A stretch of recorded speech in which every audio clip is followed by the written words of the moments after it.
1910, une haute personnalité de la Troisième République déclarait: Voler la Joconde, c'est aussi impossible que de voler les tours de la cathédrale Notre-Dame de Paris.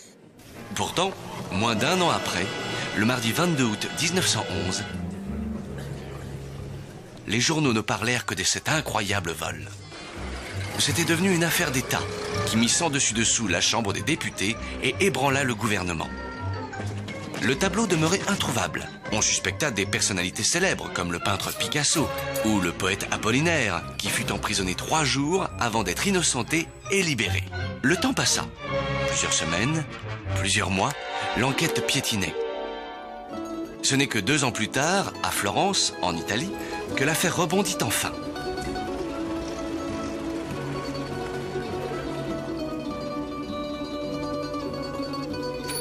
Buongiorno. J'ai quelque chose à vous montrer, quelque chose d'exceptionnel. De quoi s'agit-il? D'un tableau. Vous pouvez me l'apporter? Impossible. Vous devez me suivre. Vous ne le regretterez pas. Le mystérieux homme conduisit l'antiquaire jusqu'à sa chambre.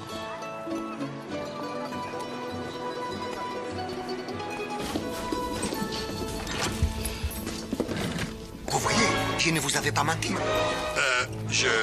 Oui, effectivement. C'est très intéressant. Ne bougez pas d'ici, je vais réfléchir. Ne bougez pas, hein? La vita è bella! Et un peu plus tard... Qui est là? C'est moi, Jerry, l'antiquaire. Vous êtes un état d'arrestation!